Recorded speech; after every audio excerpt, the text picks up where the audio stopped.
Hello friends, welcome back. I am Vivek Singhal from tradingwithvivek.com। और आज doctor Reddy lab जो अपना एक फार्मा शेयर है और लार्ज कैप में आता है, so that is down by 7% today. तो ये सडनली क्रैश हुआ और क्रैश ये गैप डाउन के साथ हुआ। तो इसके पीछे क्या रीजंस हैं, हमें ऐसे में किस तरह से नंबर्स को रीड करना चाहिए और हमारा डिसीजन क्या होना चाहिए आने वाले टाइम में इस शेयर को लेकर। तो यहाँ पर किस तरीके से डिसीजन लेना है, क्या क्या नंबर्स देखने हैं, खासतौर से गिरावट के बाद, क्योंकि गिरावट के बाद एक पैनिक सा फील होता है हम सभी को। और ऐसे में पैनिक करके हमें सेल करना चाहिए या और बाय कर लेने चाहिए, क्योंकि जब हमने पहले भी बाय किया था इस गिरावट से पहले, तब भी कुछ सोच समझ कर ही बाय किया होगा। और अभी अगर गिरावट हो गई है तो ऐसे में घबराना चाहिए या घबराहट की एक्चुअल में बात है या घबराना नहीं चाहिए। तो एक बार सारे नंबर्स देखते हैं यहाँ पर। सबसे पहले हम ये देखते हैं कि आज एक अच्छी खासी इसमें गिरावट आई भी है और ये पूरा एक गैप के साथ यहाँ पर स्टॉक प्राइस नीचे आया है। तो जब गैस गैप के साथ स्टॉक प्राइस नीचे आया है, हम यहाँ पर देख सकते हैं कि नंबर्स आए हैं 5 आवर्स पहले आज। तो यहाँ पर ये नंबर्स जब आए हैं, मीन्स आज आए हैं या कल आए हैं, एक बार हम इस चीज़ को चेक कर लेते हैं। और नंबर्स को चेक कर लेना जरूरी है कि रिजल्ट्स आए कब थे। सो 10th में ये 11th में है अभी। सो 10th में को, यानी कि यस्टरडे जब रिजल्ट्स आए, रिजल्ट्स के बाद ये सडनली यहाँ पर इतना गिरकर ओपन हुआ। मे बी जो रिजल्ट्स की एक्सपेक्टेशंस थी उस एक्सपेक्टेशन से रिजल्ट्स नहीं आए होंगे। तो ये तो गिरावट का जो इवेंट बना वो इवेंट है अपना। यस्टरडे रिजल्ट्स आए, रिजल्ट्स शायद सबको अच्छे नहीं लगे, या फिर जितना ऊपर जाना चाहिए था उतना ऊपर नहीं आया, या फिर रिजल्ट्स अच्छे थे। यहाँ पर पब्लिक को लगा होगा कि हाँ लॉन्ग पोजीशंस बनाई जाए। प्री ओपन मार्केट में लॉन्ग पोजीशन बनी, ऑपरेटर ने सोचा कि यही मौका है इनको माल निकालने का। तो यहाँ पर बहुत सारे रीजंस बनते हैं। तो एक बार उससे पहले फाइनेंशियल्स की तरफ जाते हैं कि कंपनी की फाइनेंशियल सिचुएशन है कैसी और जो रिजल्ट्स आए उसमें फाइनेंस क्या कहते हैं एक्चुअल में। तो यहाँ पर फाइनेंशियल्स को लेकर अगर हम क्वार्टरली रिजल्ट्स की बात करें, सो मार्च क्वार्टर के रिजल्ट्स को लास्ट ईयर के मार्च क्वार्टर से कंपेयर करें, तो लास्ट मार्च क्वार्टर में जो सेल्स थी that was 5475 crore and now this is 6315 crore. तो ये इंक्रीज हुई है। ऑपरेटिंग प्रॉफिट 451 करोड़ से इंक्रीज होकर 1534 करोड़ हुआ है। प्रॉफिट बिफोर टैक्स 259 से बढ़कर 1329 हुआ है एंड नेट प्रॉफिट 97 करोड़ से इंक्रीज होकर 960 करोड़ हुआ है। तो क्वार्टरली नंबर्स मार्च क्वार्टर को मार्च क्वार्टर से हमेशा हमेशा कंपेयर करना चाहिए। कभी भी ये नहीं करना चाहिए कि मार्च क्वार्टर को दिसंबर से करें, दिसंबर को सितंबर से करें, दिसंबर को लास्ट ईयर के दिसंबर से, मार्च को लास्ट ईयर के मार्च से।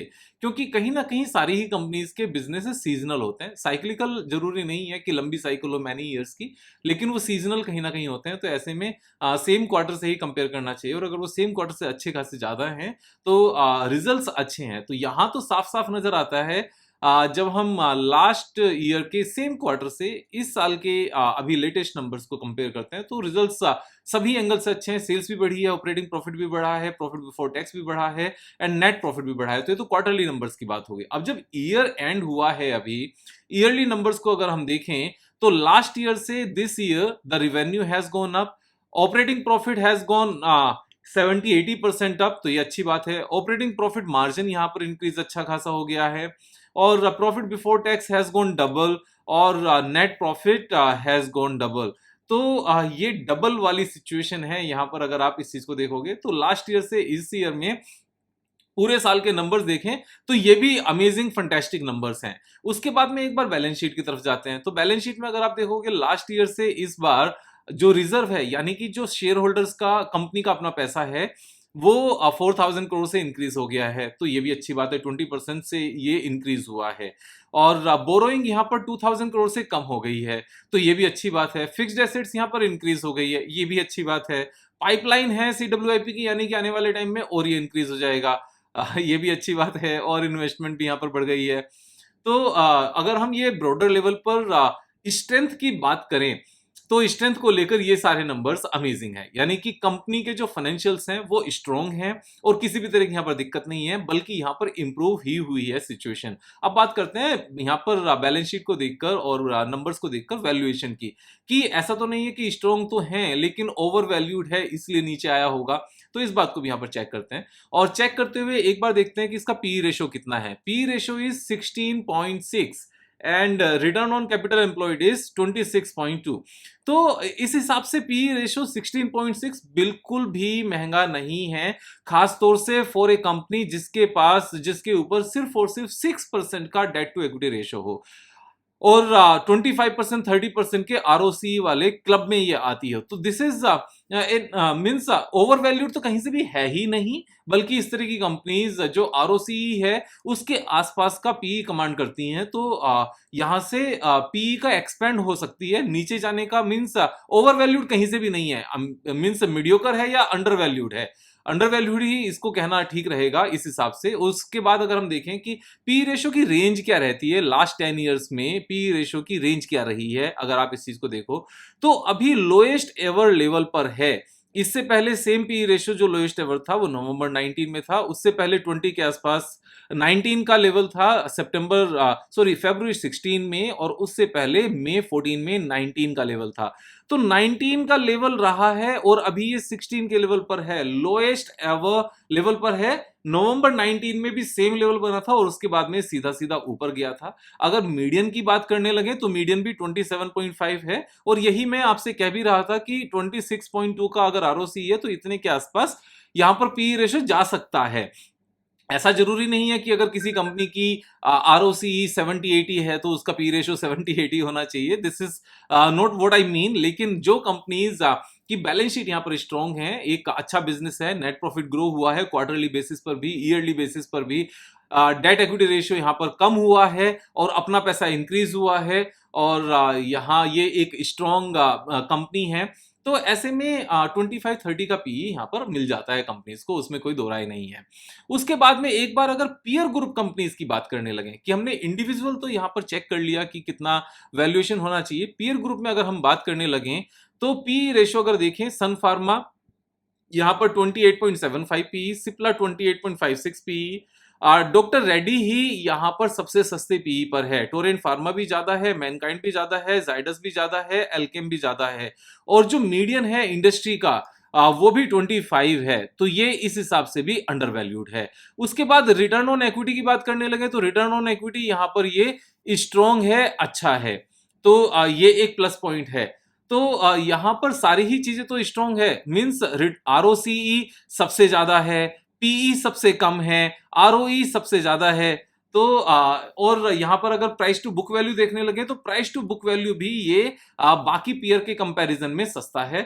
तो ये इन सारे ही पॉइंट ऑफ व्यू से ये कंपनीज एक means this company balance sheet के हिसाब से, इंडिविजुअल वैल्यूएशन के हिसाब से, और अगर हम पीयर ग्रुप में देखें उसके वैल्यूएशन के हिसाब से हर तरीके से अच्छा है। उसके बाद एक बार शेयर होल्डिंग पैटर्न देखते हैं कि कहीं ऐसा तो नहीं कि स्ट्रॉन्ग हैंड्स इसमें नहीं हो।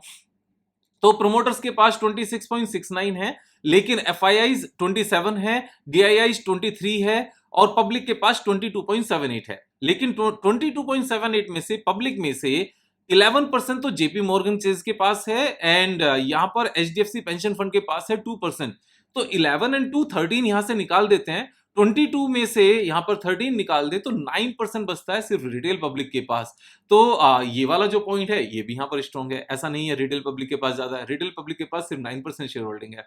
तो अभी तक सारे ही चीजें यहां पर सुपर्ब हैं, और 16 के पीई पर इस तरह की अच्छी company under means below average price पर है, वैल्यूएशन के हिसाब से ऊपर की तरफ बिल्कुल नहीं है। अब यहां बात करते हैं चार्ट पैटर्न की। चार्ट पैटर्न में जब ये ब्रेकडाउन आया तो एक बार ये देखते हैं ब्रेकडाउन आया कहां से, जो ये गैप डाउन आया, ये गैप डाउन आया एक्चुअल में एक 3 टाइम्स पहले बने हुए रेसिस्टेंस से, और ये 3 टाइम्स पहले बना रेसिस्टेंस सबसे पहला ये था, फिर नीचे आया, फिर ये दोबारा से बना, फिर ये बार बार यहीं पर सेम रेसिस्टेंस बना, और अभी भी ये रेसिस्टेंस बना और सेम ही लेवल से नीचे आ गया।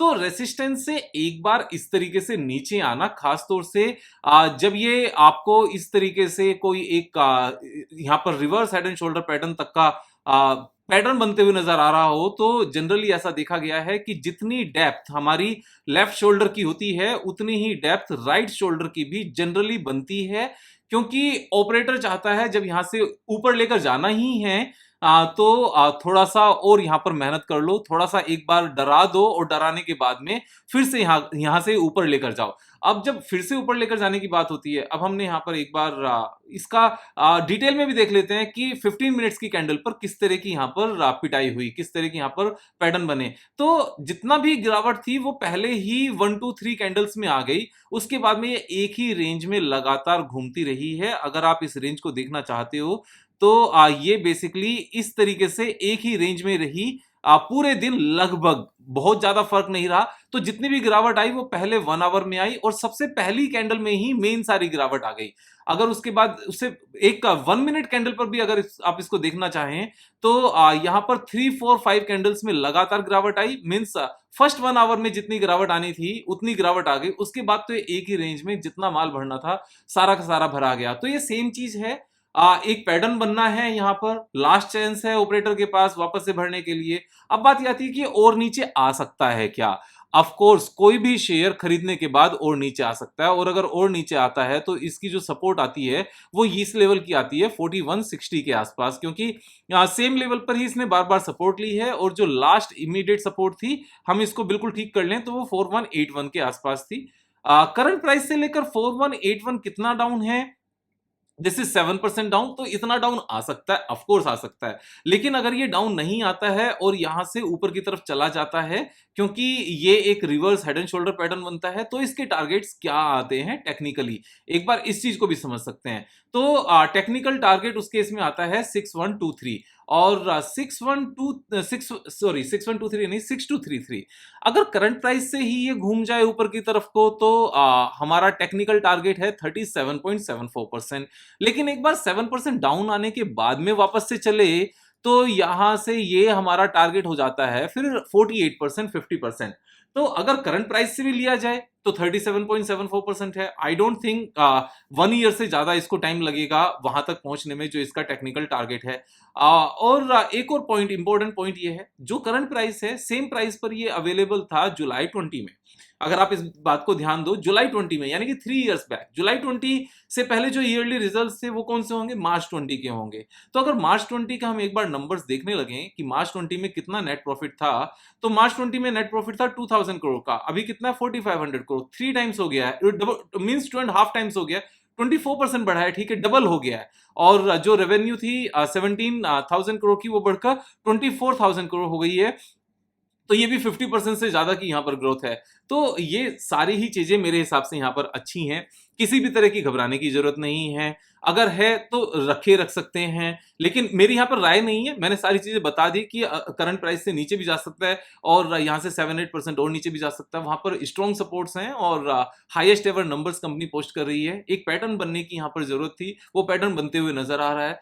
तो वैसे भी इस तरह की बुल मार्केट में ऑपरेटर के पास धीरे धीरे गिराकर माल भरने का मौका नहीं होता, क्योंकि धीरे धीरे गिराने के चक्कर में फिर बाकी लोग परचेज कर जाते हैं। यहां पर बुल मार्केट में जब भी गिरावट आएगी माल को भरने के लिए, वो एक पैनिक के साथ ही ला सकते हैं कि किसी भी पर्टिकुलर न्यूज को एक इवेंट बनाया जाए, अर्ली मॉर्निंग में ही इस तरह से प्री ओपन में सेलिंग ऑर्डर्स डाले जाएं कि वो गैप डाउन ओपन हो और उसके बाद में धीरे धीरे सारा माल भर लिया जाए।